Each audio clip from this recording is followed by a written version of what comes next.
Thanks for tuning in to today's podcast. Please remember that all of the information in this podcast episode is limited to general information only. That means the information is not specific to you, your needs, goals, or objectives, so you should seek the advice of a licensed and trusted financial professional before acting on the information. And before you acquire or apply for a financial product, please read the PDS or product disclosure statement, which should be available on the issuer's website. Lastly, please keep in mind that past performance is not indicative of future performance.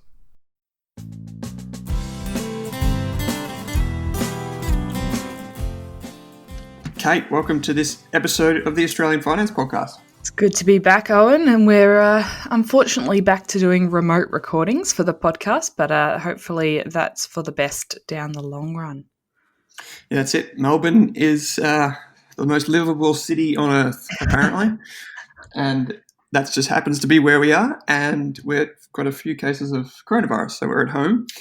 What are we talking about today? Yeah, so today I thought we'd revisit a topic we have discussed before, which is diversification, but applying it more broadly to your entire financial picture rather than just talking about it in terms of investing. And both Owen and I thought this was particularly relevant right now because everything going on, it's more important than ever to sort of think about diversification and look at your whole financial picture through that lens and think about what is good diversification, what is bad diversification, when do you go too far that it stops you making any decision or you end up wasting a lot of money, and what are the things like where you source your news or where you get advice, like how should you think about diversification in that framework as well. So we're just going to talk a little bit about those things today, talk a bit about how we think about diversification in our own financial picture, and also, can diversification work against you, and how much is too much? It's a really good conversation to have. Not many people appreciate diversification and the power of understanding, I guess, more holistically, not just an investment portfolio or whatever you may be investing in, not just thinking about diversification in that sense, but taking it more broadly to your life. I think most people underestimate diversification or just the need for it until it's too late. And I think we said a few months ago, or I think I said in this show, that one of the things that always struck me is why the rich get richer during a market crash or during a recession or something like that, and the poor get poorer. And sadly, it's because the poor people forget to diversify. And I don't just mean diversify in terms of investments. We're going to talk about all different types of ways that wealthier people tend to look outside of just like a one-track way of thinking or strategy, and apply many different lenses to many different problems. So let's just jump straight into it, Kate. How does MoneySmart, the official, I guess, financial literacy body, define diversification? Yeah, so MoneySmart defines diversification as an investment strategy that lowers your portfolio's risk and helps you get more stable returns. So that's quite a, I guess, simplistic definition. And it's more looking at, instead of putting all of your money in the bank in cash, or putting all of your money in Australian shares, or putting all of your money in Tesla, it's actually talking about spreading your money around in different asset classes, maybe putting some money in the Australian stock market, some money in the US, maybe not putting all of your money in one single property, and actually thinking about using different asset classes to your benefit and also to lower your risk over the long term as well. I think a really neat way to package this is that imagine you have 10 different investments, and one of those investments does really, really well, and one of them does really, really badly. If you diversified, if you spread your money evenly over those 10 investments, your portfolio's never going to do worse than the worst investment, and it's never going to do better than the best investment. It's going to be somewhere in between.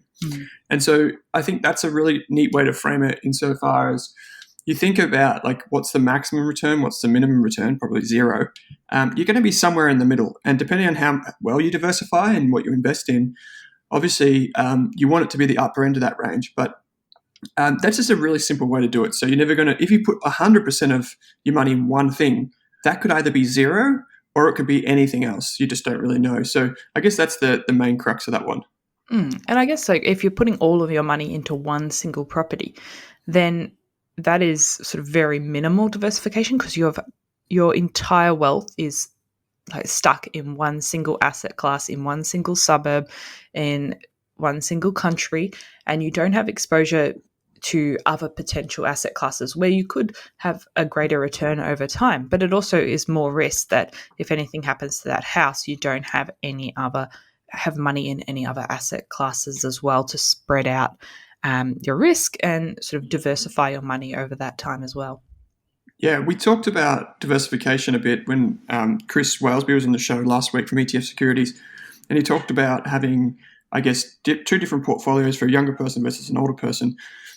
Chris's definition of an older person would be, I think he said something like 80% fixed income and 20% shares. I'd probably think that that's a bit too conservative, but you can get a sense of what he was what he was talking about was thinking about your different investments as buckets, and I guess spreading them evenly depending on what your risk profile is, depending on how long you have to invest. That's all a sign of good diversification. And it's also a good way to, if you want a lower risk profile, this is what your super funds do as well. If you go to your super fund now and you see there's different investment options, and you can see there's a high risk, a low risk, a balanced, they're going to change those different risk profiles. Use low risk products like fixed interest in cash, and more risky products like investments in shares and private equity products, and they mix them together to give you a blend of whatever they define as balanced or high growth. And so you're instantly getting diversified by what you pick. If you pick a balanced fund, it is diversified, but they're just doing it on your behalf. So they're investing in the cash and the shares and the private equity on your behalf.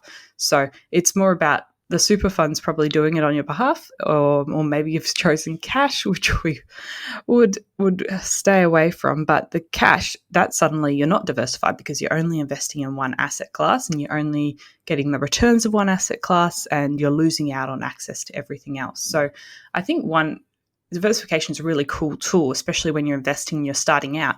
If you are quite worried about investing and risk and losing money, you don't need to put all of your money into shares and be 100% invested in the market. You could just put 5% of your money. So it's quite a low risk profile if you're thinking about 95% in cash, 5% invested.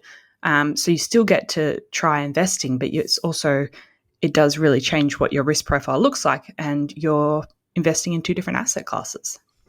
Yeah, I tell you a really easy way to think about what some financial planners use as a rule of thumb for diversification is, so most people that listen to the show now know that we have shares as one of the major asset classes. So that could be Australian shares or it could be international shares. And then on the other side, we have this thing called fixed income, right? And now we've talked about fixed income a little bit, and that's like what bonds and it's like government debt and all this type of weird stuff that no one really understands. But the other thing that can go into fixed income is term deposits, because it's effectively a fixed income, right? So that's where it comes from. So if we have two different asset classes, just think about it as two. We have shares and we have fixed income. One of the things that financial planners, or old school financial planners at least, would say is that you want 100 minus your age, I believe it is, in shares. Wait, so 100 minus your age, if I was 20, that'd be 80% in shares. Yeah, 100 minus your age in shares.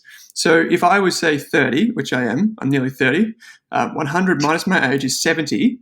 So I would have around about 70% of my money in shares. Now, that's a really easy way. I'm not saying that that's right for everyone, but it's one of the old school tools that a financial planner might use to decide what would be just as a general way of thinking based on your age, solely on your age. That's kind of one of the ways that you could think about it.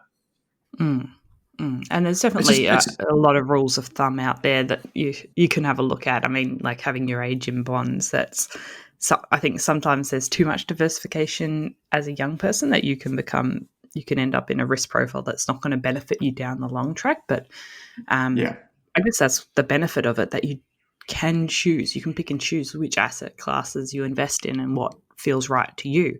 And you don't have to solely be in one asset class. Absolutely. And there's so many different, like you said, different rules of thumb. I think one of the easier ways to talk about this, Kate, you mentioned having too much of your money in cash, and I totally agree with that. Like, you can go one way or the other. Um, what are some of the ways that diversification can go bad? Yeah, so I think sometimes diversification can work against you because there's some aspects of your finances where it's just not practical to invest in 10 ETFs, investing in the Australian 200 index. Um, so I think in some, like maybe you want to, but you're going to have to pay brokerage for each one. You're going to have 10 different statements for tax time. You're going to have to keep on track of it, make sure everything, your taxable numbers provided. So I think in some aspects, like that can be too much diversification, like diversifying multiple times within the exact same asset class. That's probably where I'd see. So sometimes young people tell me that they've invested in, I mean, 3 different robo advisors that are doing exactly the same thing. So I Yeah. think sometimes like that might be too much diversification. Yes, you're maybe trying to spread your risk by using multiple providers, but it ends up making your finances much more complicated. And also using too many brokers is something I see as well with young people, and I've done it myself, and that it just gets so complicated. It doesn't really reduce your risk having 10 different brokers and having one stock in each one. Um, if you have a Mm. holder identification number. So you just end up losing things and losing paperwork and losing track of dividends as well. So I guess there's some of the ways that you can have too much diversification in your broader financial life. Mm. Yeah, and we talk about that a lot. Like, I guess one of the other ways, if you have too much diversification, is the one if you have too little. We talk about an example would be someone who, maybe they work in the property industry or construction sector, and they have their number one investment is an investment property, and then they invest with other people that invest in property, or they have a business that invests in property. People don't really think about, I guess, not just a portfolio, but I guess their lifestyle as well, their income. Does their income come from retail? And do they have investments in retail companies? Well, then all of a sudden, when coronavirus strikes, that leaves you pretty high and dry. And so that's an example of how it can go wrong too. It's not necessarily just in the portfolio. Um, here's an interesting one for you, Kate. What does diversification look like for you in real life? Yeah, so I think for me it means I think this is what we've talked about before, but finding my news and information from many different sources. And I don't think people think about that as a term like that in a way of diversifying your finances. But I think for me, getting information and getting advice and getting news from different sources is really important in my broader diversification for my finances. It also means I'm spreading my money in different asset classes. So I'm not putting it all in the Australian market. I'm not putting it all in one property. I'm using different asset classes in a way that works for me and a way that means I'm spreading my risk into different areas. It also means Mm-hmm. that I'm talking to multiple people if I'm going to make a major financial decision. I'm not just seeing one person or asking one advisor or asking just Owen. I'm talking to multiple people about things if I'm going to make a Hey, bigger I'm always right. financial. Yeah, Owen is a good opinion, but it's always good to get a few. Um, and also using multiple banks just to have some money in, because we've seen, especially last year, there were some major banking outages and people were left high and dry at the checkout or at the restaurant, not able to use their card. And for someone who doesn't really Mm-hmm. like using cash, which is me, it's always important to have at least 2 bank accounts and transaction accounts with debit cards linked that you can use to access your money. So there's some of the things that I personally do to diversify my broader financial life. What about you, Owen? That's a good question. When it comes to investment, I'll start with investments. So when it comes to investments, it's a really easy way to capture a lot of the audience here is, we use that core and satellite approach, which we've talked about before. Mm. So we talk about how you can with ETFs, like you said before, many people think by collecting more ETFs, it's almost like Pokemon cards. You collect as many as you can, and that's better. It's not really the case. Like you could have 2, 3, 4, 5 ETFs, and that's probably more than enough in your core. And then you can sprinkle around the outside all of your different individual shares or other opportunities. But for me, it's always been, the big debate in Australia has always been around property and shares. So one of the things there is I've always said, don't just pick one or the other. Why not have both? So when it comes to property, if you're saving for a deposit or you have a house and you've got mortgage repayments, that's not an excuse to avoid investing in shares. You should be doing both, in my opinion, because you want exposure to both asset classes. And we're probably going to find out this year that people that invested solely in property had a pretty bad experience, whereas you look at the share market, it's near all-time highs, you'll find that those people have done pretty well. So I guess the lesson there is that you could probably, and this is something that I do too, is I've never been in a rush to buy property because I've always been happy to wait for my opportunity to buy something cheaper, and I was always saved for both. So that's one thing to keep in mind. The other thing is, Kate, something that we always come back to, which is this concept of, you could call it lifelong learning, but it's really just investing in yourself. Because a lot of people with their careers and their income, which is a function of their career, right, most of the time, what they do is they tend to become an expert in one field, and then they kind of settle on that as that's their only track in life or for their career. Whereas I'm a very big advocate for learning lots from different industries and different, careers, fields, however you want to call it. So, for example, like one of the things that we're doing this week at work is the team has a study week. So that means that everyone in our business gets a week to study something that's not finance. And that's short courses. It is whatever they want it to be, really. It relates to work, of course, but it's really just anything. So, for example, it could be coding, it could be marketing, it could be search engine optimization, it could be, maybe how to grow plants. It really doesn't matter.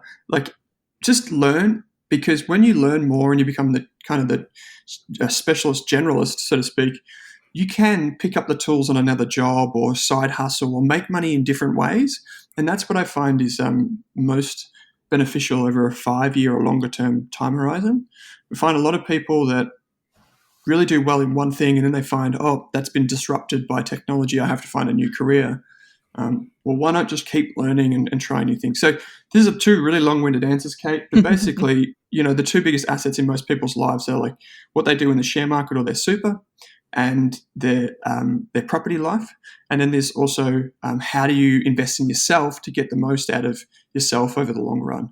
And those are 2 ways that I diversify my knowledge and my finances. And I think those things are going to be more important than ever, especially the building up of different skill sets and diversifying your knowledge over the long term. And that's not something that happens overnight. So you need to work on your personal diversification every day so that you can become adaptable in the future. And I think they said one of the important skills in the future is just going to be that ability to learn new skills quickly and apply them. So suddenly your employer's like, I want you to start doing this for us, and you can quickly get your head around the technology or the tool and start producing whatever they need for you. So I think the more you do that in your personal life, the more beneficial it's going to be for your work in the future. Definitely, you're more employable if you have multiple skills, right? You might, what it says on the tin, like you might have gone to uni to study accounting, right? But if you know nothing about how to use Microsoft Office, then you're probably not going to get a job. Or if you don't know how to, use email, like these are just softer skills, or you don't know how to communicate with people. Like these are all different things that you need to invest in. You need to diversify your skill set. We talk about, if you go to the more philosophical end of investing and people that, look down upon the others, what they talk about is this lattice work of mental models. So they talk about, the big picture ideas from every industry. So it might be like the big picture ideas from physics or biology or health or whatever. And people try and learn as much as they can from every industry, like the big rocks, the big ideas. So then they can apply those tools to different sectors or different careers later in life. and it's a bit of a wishy-washy concept for this podcast, I know, but it's something that I try and do. I try and learn a lot about different things so then I can apply them in different ways so that if something would ever happen, I can respond to that as quickly as possible. Mm. Yeah, and I think anyhow, that's definitely a bit of a rant for a Monday morning. Yes, you can tell what books Owen's been reading on the weekend. Yep. Okay, so how can diversification work against you? I think this is a good question, Kate.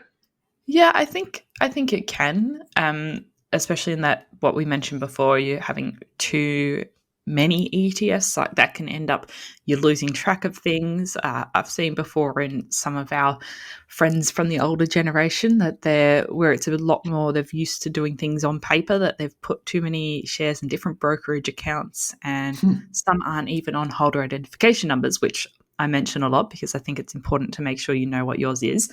And then they just completely lose track of these shares because no one's telling them, hey, you own this share, you need to update your contact details. So I think in terms of like an administrative point of view, you can have way too much diversification and it can work against you. Also, we talk a lot about super funds and having 10 different super funds, each with $5,000 in them, is not going to help you in the long run. 2, because one's a no fee account from a previous employer. So otherwise, I would only have 1. Oh, right. Okay. Yep. Go on. Sorry, I interrupted you. But most super funds do have fees. So if they do, you need to start having a think about, do you need 5 super funds? And you might be paying insurance on 5 of them, and you're probably paying pretty hefty fees on 5 of them. And so you can actually go to the MyGov website, you can roll them over, you can have a look at some of the comparison sites, and have a look at what's the best fund for you. And you can pick a fund and you can pick out the diversification mix that works for you. If you look at balance, the fund will actually tell you what that mix is, how much is in property, how much is in shares, Australian, international, how much is in fixed interest. So you can actually, you've got that power to make that decision. Yep, totally. We mentioned one before, which was these ETFs, having too many ETFs. It's like super funds. I think in this respect, you probably have a few more ETFs than you do super funds, but even with ETFs now, they're becoming more like super funds. Quick pop quiz for you, Kate. Put you on the spot here. How many ETFs do you have? Do you know roughly? Maybe 10. 10? Okay, I think I've got about 3. In my portfolio, but that could probably go up, maybe a few more, maybe to 5, but I think I've got about 3 at the moment. But I've got a lot of shares. I've probably got about 10 to 20 shares, maybe 10 to 25 different companies that I'm invested in. And outside of that, I've now got a property, so that's kind of cool. Okay, there's one more thing here where we talk about, I guess, diversification and having too much of it. I want to talk about it doesn't always work with diversification. So some people think, like, they'll listen to this podcast, they'll sit by the dinner table tonight, and then they'll think, all right, I'm going to put this much in. I'm going to buy 5 ETFs, and I'm going to save some money for a property, and then I'm going to put some money in cash and some money in this stuff called fixed income. And then in a week from now, they find that their portfolio is still fallen, so it's fallen 5% or whatever. Then they'll come back and listen to the podcast, and they'll be thinking, you guys told me to diversify and I'm still exposed to all of this risk. And the reason is that your portfolio will still fall. Even if you diversify, no matter how much you diversify, you will still be exposed to some risk. And this is the really important point, Kate, is that diversification isn't, like they say it's a free lunch, but it's not like your golden ticket to having no risk. Even the big super funds fall. Even the best investors in the world experience what we call volatility, or the random ups and downs.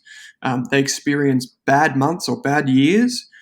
So when we say diversify, we're not saying it's like the golden chalice, that you're not going to get everything from this. So just keep that in mind. And Kate, can you tell us why, even if we diversify, why we would still be exposed to some risk? Yeah, absolutely. So I think a big example is the Royal Commission brought up last year that some super funds where people had chosen the cash-only option their balances had gone backwards due to inflation and fees. So they were still Mhm. exposed to risk. Their money still did not stay at the same balance that it started with, even though it was cash. It was going backwards.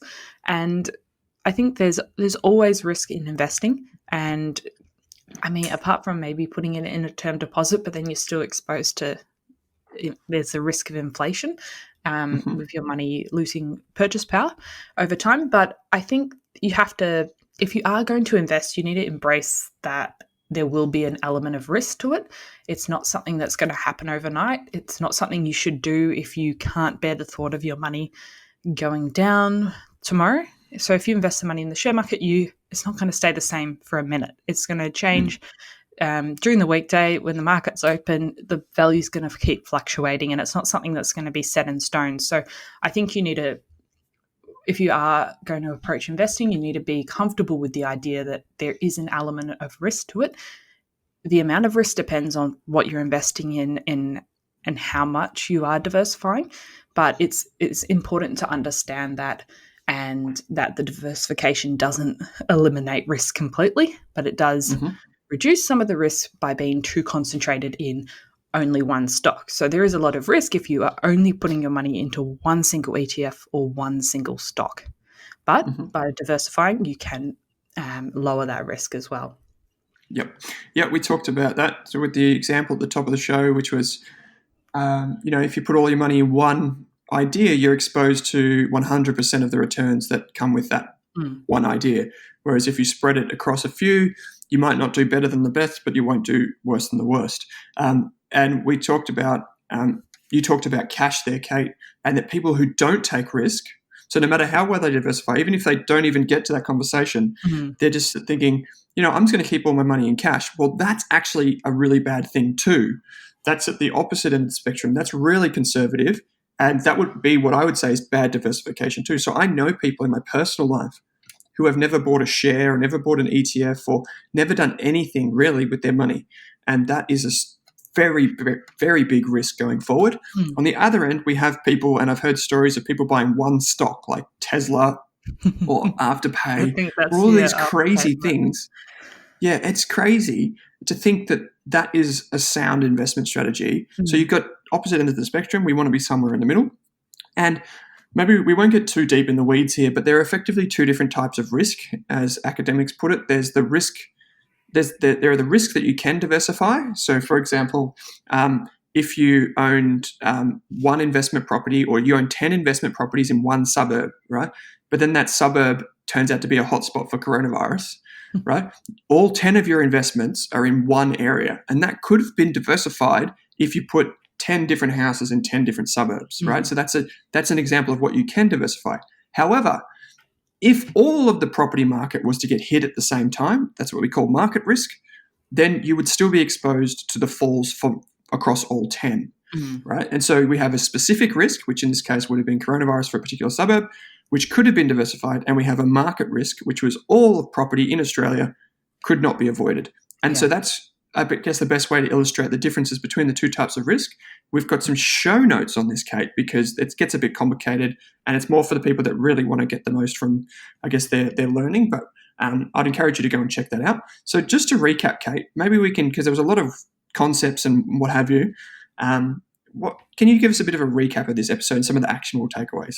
Yeah, absolutely. So one of the big things that I want you to take away, that sometimes diversification can not can stop working in your favor if it stops you making any decisions, and if you just are saying, well, I need to invest in 10 different ETFs of the Australian 200, then suddenly diversification might be working against you, or you want to be in 5 different super funds because you think that's diversification. So I think it's firstly understanding what is diversification. Have a look at Money Smart. They have a lot of resources, and we've linked them in the show notes as well. So thinking about Mm-hmm. diversification in the context of investing and your own portfolio.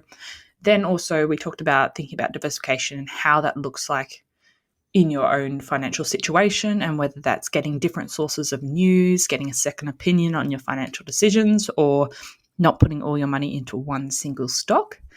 And then we also talked about approaching diversification in your broader life and how much diversification is too much, and when diversification does work against you. So I think that some good things to just have a think about this week, Mm. and talk to your partner, talk to your family, and talk to your friends about how do they approach diversification in their life, and are there elements that maybe they're only getting their news from one single source. And I think that's a good thing just broadly at the moment, of not getting all your information from one source, especially during the global pandemic that we're facing. It's important to diversify your sources of news in your broader life, and diversify where you get your information from, especially if you're spending a bit of time learning about your finances.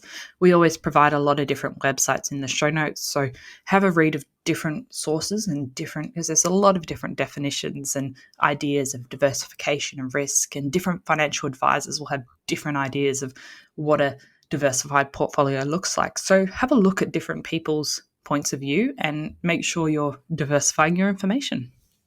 Yep, great one, Kate. And just to clarify something we talked about earlier, when we said 20% of your age in bonds, so as a percentage of your portfolio, I got to admit, I don't have my age in bonds, so I don't have 30% of my portfolio in bonds, because I just don't think, or fixed income for that matter. Yeah. Because I think my personal risk profile differs a bit from that. But I think there were a lot of rules of thumb in this episode that you can take away from, and you can apply to your own situation.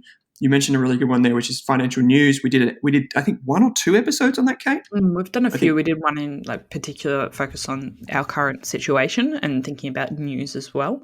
Yeah, and also we did an episode a while back on thinking about the future of work and careers, and how to actually become a lifelong learner, and thinking about that approach in your life as well. So I think it's a culmination of our different thoughts on income streams, side hustles, because that's another way of diversifying your income, reducing the risk that you have no income if you lose your job, and even passive income from investments that provides you a different income source. So it's just lots of different things to think about, the way you consume information, where your income comes from, where your money's invested, and just sort of viewing that with a broad diversification lens, I think is really helpful.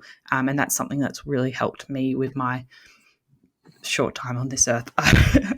I was going to say my life, but I mean, I don't. You're too young for that one, Kate. Yeah.